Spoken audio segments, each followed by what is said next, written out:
Do you feel like maybe some of those negative energies that we're carrying around, do you think those are maybe the core, the beginnings of disease?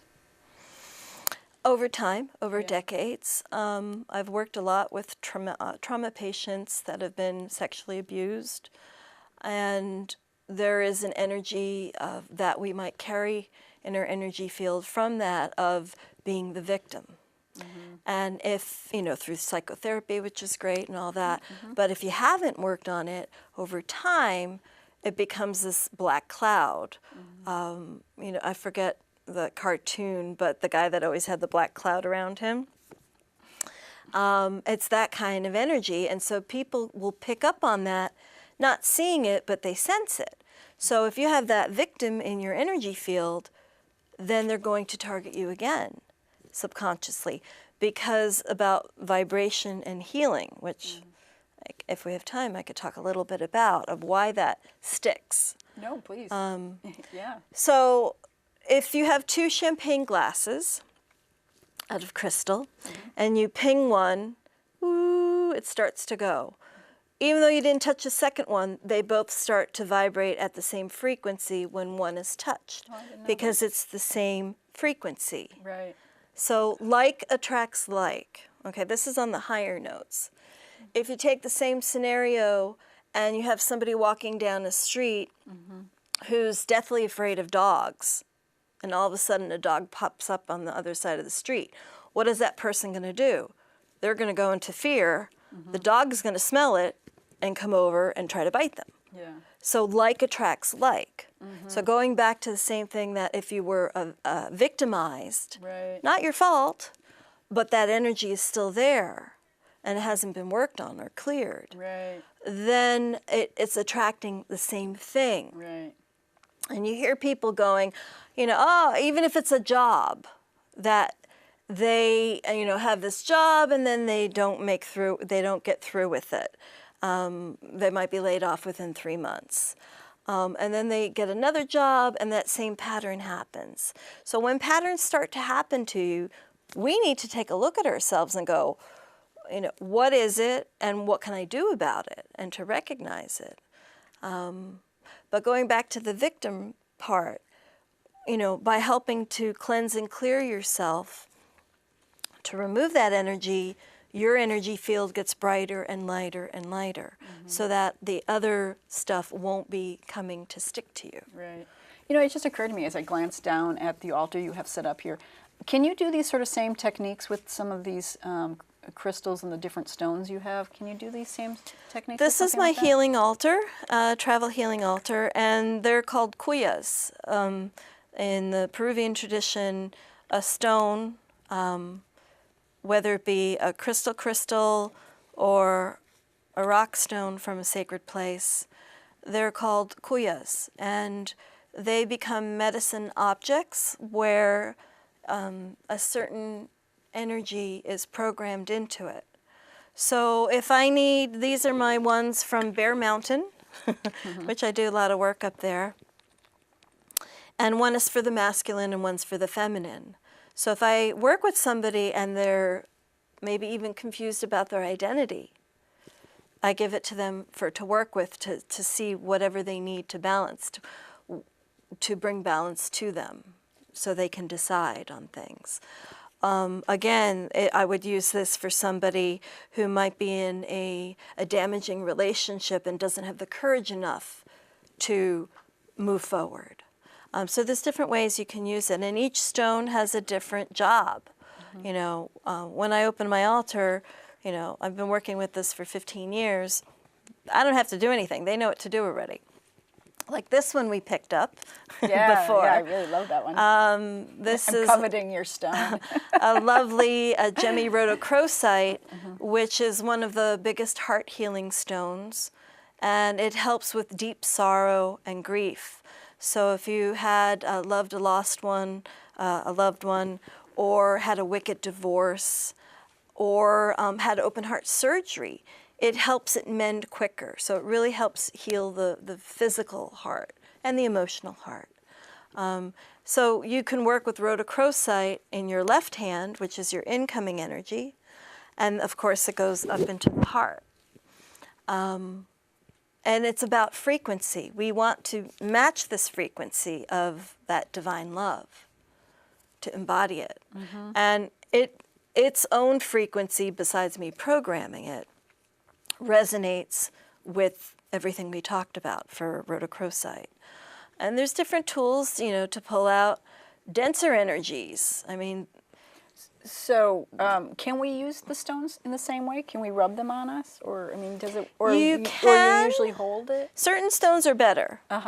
You can download it into certain ones, not every one. I wouldn't use these. No, But a plain rock. Good. If you're picking up a rock from somewhere or Yeah. anything from nature, you want to give an offering first. You give a thank you before you take something. Exchange of energy. But yes, I could give this to somebody as their, if I'm working on them, or yourself, that you can, again, with your consciousness, have it come from your heart. If you have any anger stuff, bring it into your heart and have it go down into the stones. And then you clear the stone. And how do you do that? There's many ways. It's becoming a teaching class. Stop asking so many questions. I got lots of answers. The easiest is under cold running water for about 1 minute to 3 minutes. So I can use tap water. It's not It's the better best, like a but river or you know, if you have a river, great. If you have the ocean, even better. Okay.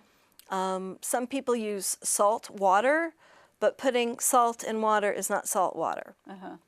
Live ocean water is salt water. If you can get a bucket of that and bring it home, yes, you could put your stones in it for a few days. It will be still very active. But salt water doesn't do it for my crystals. It actually pulls the energy from them too much. And so cold running water with the intention of clearing anything that I may have downloaded into it. You can use sage. You light sage and let the smoke happen, and again, you can put your stone over it and let the smoke go through it to clear it. Palo Santo is my favorite also, another sacred resin from Ecuador and Peru that cleanses the dark energies but also brings in the higher frequencies. So let's talk a little bit about how you've gotten involved or learned all of these different things. I know that you had, have a very wide range of experiences and classes and certifications that you've participated and experienced and become proficient in. Can you tell me a little bit about some of them, whichever, I don't know, maybe starting with these sorts of ones? Well, the first training I had was in Feng Shui, and I used to be in advertising for 20 years. Oh, I didn't know that. Yeah. And had my own design studio for 16 years, and the love was a little lost for it, so I was looking for something else as a next career. And Feng Shui grabbed my eyes because it dealt with form and shape and color. But what I didn't know was that when I started in the training, it was about energy too. And I didn't know I had the ability to sense energies from the earth, you know, dark shadows in the corners and feeling prickly pins and like, what is all this unseen world? What is happening here? And it was really interesting because Feng Shui is the science of, you know, the movement of energy in a space. But there's also the unseen world. And so to understand the unseen world, I studied with a Peruvian shaman for 5 years, wanting to clear myself better so I could understand this unseen world.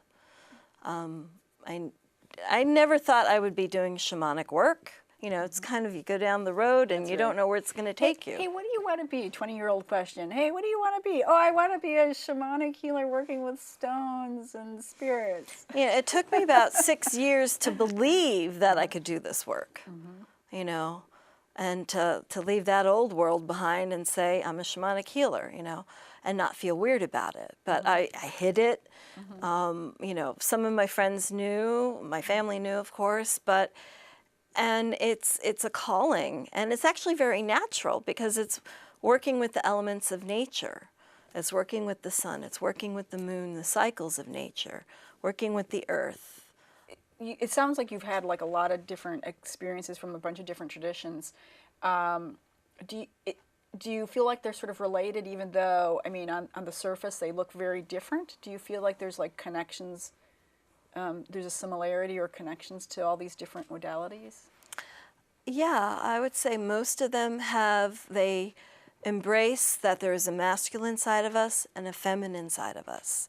Whether we're calling it yin or yang, whether we're working with the masculine and feminine with the flowers, but to have that balance within our systems, within ourself. They all believe to look at the spirit. You know, was there susto, soul loss? Was there trauma? Was there envidia, which is that envy energy? If you've ever seen a cute little baby, everybody's like, oh my God. And they're pulling energy from that kid. And then the kid's colic and you're going, why is my kid colic? I'm not giving him that kind of milk, on breast milk. It's because people are stealing energy from them too. So there's different kinds of illnesses out there on, you know, anywhere from Italy, that eye, the blue eye, the protection, eye of protection, is in Turkey, Italy, Greece. Mexico, Greece. It's all over the world that is about keeping that jealousy away. Huh. And so, which can create an illness. Right. And so when you're talking about like with the child and people are like drawing energy from them, would these techniques that we were talking about with the running the candle over them or running the egg over them or the flowers, would one of those be beneficial? They all would help remove that energy, that envy energy, away from the kid. And kids are easy. Yeah. They're super easy. Yeah. You know, 5 minutes, they're good, off and running. Yeah. Well, that's really interesting. So you're saying that the yin and the yang, masculine and feminine, is the sort of the tie-in between all of those modalities. Because then the sun is the masculine and the earth is the feminine. So many indigenous cultures have that, always that bringing the two back into you and balancing. There's meditations, there's all kinds of work, ceremonies, you know, even the solstices. It's all about the sun. And with all these different traditions, do you find that there was one or another that sort of really changed the way you thought or really changed the way you viewed the world or your own personal mission? Or do you feel like it was sort of more of a gradual process, you know, little by little kind of changing the way you... I'm going to have to be partial. The Peruvian tradition. In the Sacred Valley in the Cusco area, if anybody's ever had a chance to meet the Pacos, the shamans there, the wise men, however you want to call it, part of the Queros people, their hearts are so pure. Pure like the Dalai Lama, I'm going to say, because it's that embrace when you meet them. And they're so connected to the earth. And they don't have much, but what they do, the reverence they have, and the purity and the connection to the elementals of nature, to the earth, they could do just one prayer into 3 in the coca leaves, the coca kintu. And you can see the blessing go out to the universe with just 3 little leaves. You know, yes, the northern Peru has more of this tradition and more stones and crosses and all that, and it's great. But when you go down to the core of it and the connection to earth is just amazing. And that really touches your heart. It comes with, I guess, the word reverence again. Yeah. Can't say I use that a lot, but it's coming up because it is so pure. Yeah, and I think that you know, you were sort of talking about the attraction kind of thing. You know, like if you have a certain energy, it attracts the same sort of energy. I think that's true of like spiritual practices and spiritual traditions and countries and cultures and all kinds of stuff. And I think that we are sort of drawn to certain things for who knows what reason, really. But I think there is like sort of an attraction. I don't know why. I don't know that it needs to be analyzed. But like it sounds like that part of Peru really, you know, makes your heart sing. It's It's a special place there, and gee, am I going to share this story? Yes, you are. So I do dowsing also, and that's tapping into the earth's energies to find rivers and bad energies when the rivers cross, and do space clearing and all that. So I'm practicing that. That was separate from the feng shui and the shamanic work. And when I was in Peru once, going to one of the sacred sites outside of Cusco Sacred Valley, past Sacsayhuama, it's a third site, I forget the name, and it's where the waters come. And I'm standing there. I had one of the taxi driver from the hotel. It was the wife of somebody in the hotel, her husband that drove taxi. So he drove me up there to see some of the sites. And it's like 12 o'clock noon, and I'm standing there, and out of the blue, I hear, Pachamama's not happy. And Pachamama is Mother Earth. Mm-hmm. And I'm just minding my own business, you know, sightseeing. Mm-hmm. And at the same time, I hear it, and my vagina gets pulled down like 3 times. Thunk, thunk, thunk. Pachamama's not happy. And I'm like, what's all that about? Yeah, right. You know, and I tried to translate to him, and I don't speak Spanish. He's like, what is this crazy woman talking about? Well, get back to the hotel in Cusco later. 6 o'clock that evening, there was a big earthquake in Pisco on the coast. Wow. So I said, wow, my vagina's now a Geiger counter for earthquakes. And it was dowsing and working with spirit to hear that. And so it was just amazing that the earth is so alive there. That's my whole point. Yeah. And had you heard voices before? Had you heard? I mean, I hear my guides. No, this was Mother Earth. Yeah. I can't say I've heard that in North America. But had you heard stuff before that, or was that kind of like? That was kind of a first. That was a first, or in a very big first. You know? Big first in a whole different way. Yeah. But the earth energy is so alive there. Mm-hmm. Do you feel like that was a life-changing event?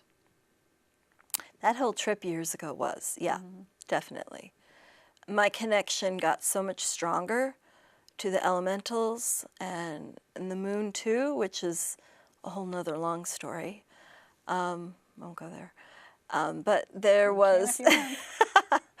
How much time do we have? We have time. Is this about clearing? Yeah, I guess so. So today we're talking a lot about the feminine in many ways, or the wounded feminine, I guess, which wasn't planned, but it's a lot of the work I do. So the same trip in Peru, there was a full moon lunar eclipse, and it was like August 7th or something years ago. And I happened across, you know, this is how I travel. There's always fun stuff that happens. And as I travel, I'm always running into shamans. And so I got invited to a full moon ceremony on that lunar eclipse night with a couple of people from town. And we get up to the top of Sacsayhuama, which is a sacred site in Cusco. And there's 25 shamans, the Queros, from all around, all the mountains that were doing ceremony that night. And me, hi, gringa. Hola. And they're like, you know, who are you? And so, you know, you have coca leaves, which is a big offering to give them, and they need it for when they travel to breathe. It opens the lungs. So I went around and gave offerings. And a certain point, you know, there was an argument, and then it broke up. But we stayed with 6 people to do ceremony. And he was the local guy who I knew. And stay up all night, trying to talk between Quechua, Spanish, English. You know, once you understand on a whole nother level with hands, of course. So we were up all night talking with a group of 6 of us. And then since we're in a sacred site, you're not supposed to be there. It's like the state-run park. And so sunrise was coming, and we left. And we did an offering of the coca quintus, which is the 3 coca leaves, some wine, and some chocolate. No rum? No rum for this one. Red wine is for the earth. And So I barely get down. It's about a half hour down. And I get into my hotel room and vomit and have diarrhea simultaneously. I forgot to tell you, I worked with the moon. I physically was working with the moon that night and asking for a cleansing. Be careful what you ask for. But it was actually an activation, big time. And I wasn't afraid. You know, I knew this was part of the purging. And 2 days later, I ran across, you know, I got dehydrated. I had to, you know, wake up 12 hours later, get some water, and basically went to bed again. But I brushed my teeth, and I looked in the mirror, and my mouth and teeth were black. And I was like, ooh, what is this being pulled out of me? Wow. So brushed my tongue really good and then went back to sleep for 12 hours. So I knew I was processing something really big and for the feminine, not just myself. Maybe it was my ancestors. And 2 days later, I ran into the local shaman and said to him, you know, negro tongue, you know, what was going on. And he agreed. He said, yes, you were there holding space for women, not just me, not just my family, but for women. Were you the only woman there? The other two went to sleep. They weren't doing shamanic work. And so, yes, I was the only woman up and doing the work. And again, 4 years later, I finally found out through a Mapuche shaman, a woman, that it happened to her twice in her life with this black tongue thing. And there's not really a black tongue thing in Chinese medicine. You know, there's glossy, there's yellow, there's gray, there's filmy, white, and not that I know of. And so this Mapuche shaman, she said that I was supposed to die. And by whatever work I did and by this mal energy coming out, it shortened, it got rid of that energy for death. Yeah. So and another Olmec shaman found out about this black tongue thing on releasing energy. So tell me a little bit more about how that whole, was that the same, was the earthquake and the black mouth and teeth, was that the same trip? I was there for 3 months. Oh, you were there for 3 months. And how did that trip kind of roll out? I mean, how did that, did you just go, oh, I'm going to go to Peru, I'm drawn to Peru, and did you just go, or was there something? No, it was after my teachings, or still after my teachings of 5 years, and just decided to go to Peru, and I never make plans when I travel. And just knew I was going to be there. Maybe, did I tell you this before? Is that why you're asking? No. There is a story. Before I booked this trip, I kept hearing 44. Everywhere was 44. I'm like, okay, what? 44 days? All right. So I tried booking trips to Peru, and just for some reason, I just never bought the ticket and, you know, just never settled in on a date and picking a ticket. And finally, I was looking through old emails and saw an email of this annual gathering of shamans in Peru. And it was happening 2 days before I was planning. So that's why I felt I wasn't buying the ticket, because I need to go to this thing. So I called up, I got the last available room, ticket, whatever, and wound up going. So that was the first 4 days of my journey there. And I knew I was going to stay time, and at least 44 days, because I kept getting this message. And so during that stay, I think I stayed almost 3 months. I don't remember exactly how many days. But when looking back at one point, that black tongue was on the 44th day. And I didn't know it at the time until like 2 weeks later. So whatever fate I was avoiding, went through it, cleared it. Yeah.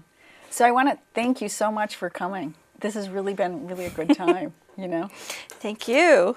And yes, and we will be in touch, I'm sure. And it's great. It's been absolutely great to have you. It's been fun. Thank you. Thank you, Kathy.